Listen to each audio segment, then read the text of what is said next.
بسم اللہ الرحمن الرحیم۔ محترم سامعین و ناظرین، السلام علیکم ورحمۃ اللہ وبرکاتہ۔ امید ہے آپ اللہ تعالیٰ کے فضل و کرم سے خیریت سے ہوں گے۔ اللہ تعالیٰ آپ کو، آپ کے اہل خانہ کو، آپ کے بچوں کو ہمیشہ اپنی حفظ و امان میں رکھے۔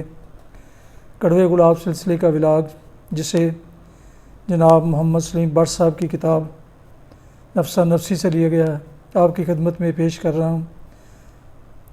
یہ ولاگ میرے YouTube channel B A Rashidi پر اپلوڈ کیا جاتا ہے۔ آپ سے گزارش ہے کہ جن دوستوں نے ابھی تک اسے سبسکرائب نہیں کیا، اب سبسکرائب کر کے اور بیل آئیکن کو ضرور کلک کریں تاکہ آئندہ آنے والے ایسے دلچسپ اور معلوماتی ولاگز ان کو باقاعدہ اور بر وقت ملتے رہیں۔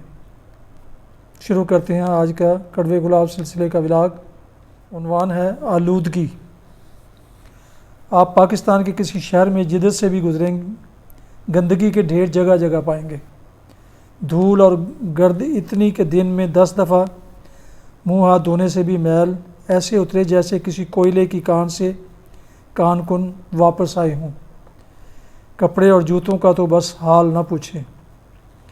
یہاں سڑکیں وسیع نہیں ہو سکتی اور ٹریفک چونٹی کی رفتار سے رینگتی ہے، جو موسم میں تپش ماحول میں پٹرول ڈیزل کے دھوئیں سے آلودگی ٹریفک اور کروڑوں لیٹرز کا زیاں کرتی گزرتی ہے۔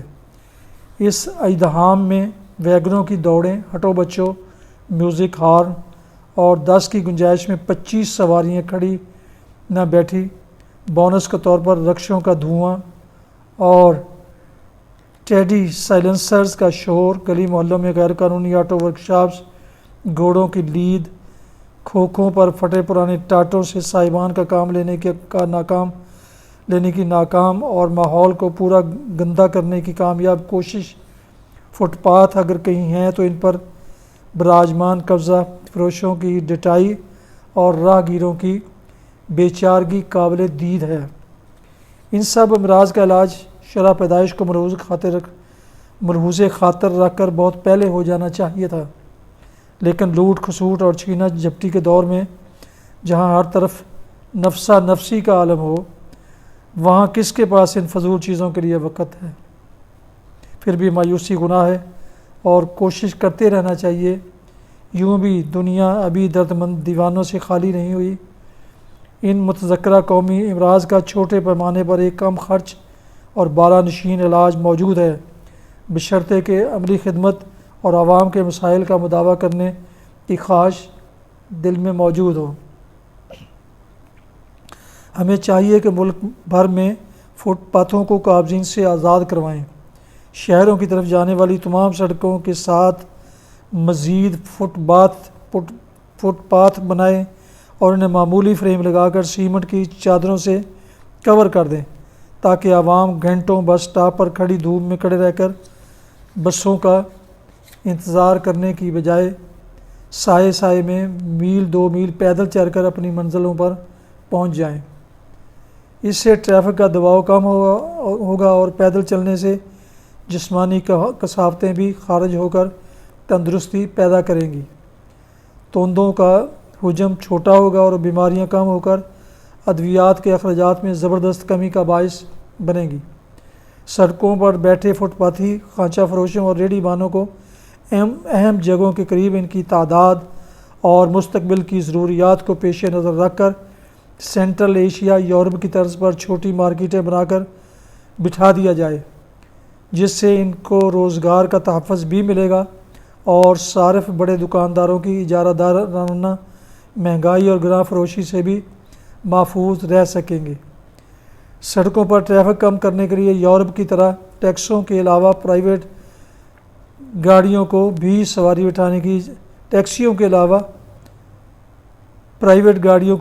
بٹھانے کی اجازت دی جائے۔ اس سے ایک طرف تو ٹرانسپورٹ کی فوری ضرورت ختم ہو جائے گی اور ٹریفک کا دباؤ بھی بڑھنے نہیں پائے گا، جبکہ دوسری طرف سفید پوش طبقہ جو ضرورتاً گاڑی رکھنے پر مجبور ہے، پٹرول کا خرچ برابر کرنے کے علاوہ چھوٹی موٹی ماہوار آمدنی بھی حاصل کر لے گا۔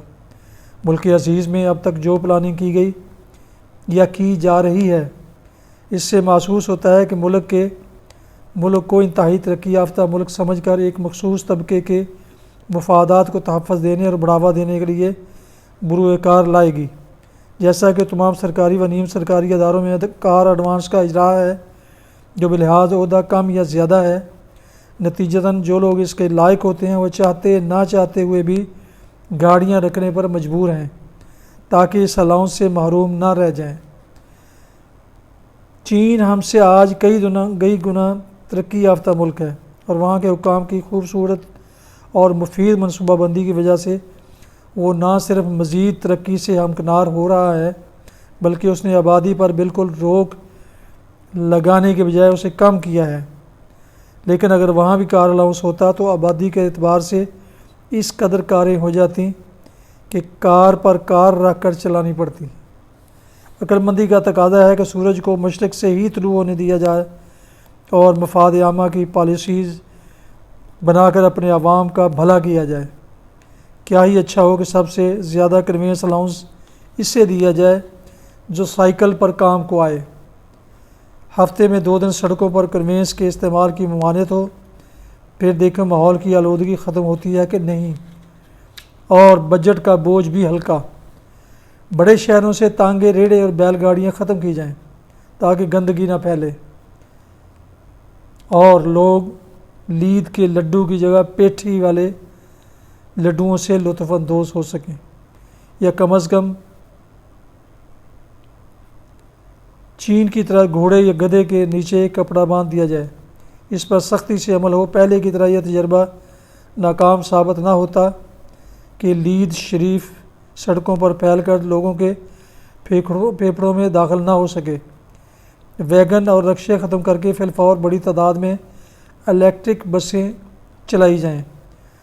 ٹرام سسٹم کا اجرا کیا جائے۔ شور مچانے والی اور دھواں دینے والی گندی گاڑیوں کا داخلہ شہروں میں بند ہو۔ گندے جوڑ، کچی نالیاں اور ابلنے والے گٹر ایک مہم کے تحت ختم کیے جائیں۔ نیز دھواں پیدا کرنے والی فیکٹریاں، آرا مشینیں، گیس سلنڈر سے چلنے اور شور مچانے والی فیکٹریاں اور کارخانے شہروں سے باہر منتقل کیے جائیں۔ ہمیں یقین ہے کہ ان اقدامات سے ماحول میں تیزی سے بڑھتی ہوئی آلودگی کا طوفان تھم جائے گا اور غریب عوام سکھ کا سانس لے سکیں گے اور ان کی صحت میں تیزی سے بہتری آئے گی۔ یہ سب ماحول کی آلودگی کا اثر ہے کہ ہمارے ملک کے لوگوں کے قد 6 فٹ سے 5.5 پہ آ گئے ہیں، اور جاپان میں 5 فٹ سے 6 فٹ پر جا رہے ہیں۔ اب جاپان میں 5.5 فٹ سے کم قد رکھنے والے فرد کو ڈھونڈ نکالنا ایک مشکل کام ہے، کیونکہ انہوں نے اس مرض کا علاج ڈھونڈا اور اس پر عمل کیا۔ سامعین و ناظرین محترم، یہ تھا آج کا کڑوے گلاب سلسلے کا ولاگ آلودگی، جسے جناب محمد سلیم بٹ صاحب کی تصنیف نفسہ نفسی سے لیا گیا ہے۔ دوبارہ عرض ہے کہ جنہوں نے ابھی تک میرے YouTube channel B A Rashidi کو سبسکرائب نہیں کیا، وہ سبسکرائب کر کے بیل آئیکن کو پریس کریں تاکہ آنے والی نوٹیفیکیشن ان کو باقاعدہ اور بر وقت ملتے رہیں۔ اللہ تعالیٰ آپ کا حامی و ناصر ہو۔ اللہ تعالیٰ آپ کو، آپ کے اہل خانہ کو ہمیشہ اپنی حفظ و امان میں رکھے، آمین۔ اپنا بہت خیال رکھیے گا۔ دعاؤں میں ملک پاکستان، والدین، اعزاء و اقارب، دوست و احباب کے علاوہ اس ناچیز کو بھی ضرور یاد رکھیں۔ اللہ تعالیٰ آپ کو اس کا اجر عظیم دے گا۔ السلام علیکم ورحمۃ اللہ وبرکاتہ۔ پاکستان زندہ باد۔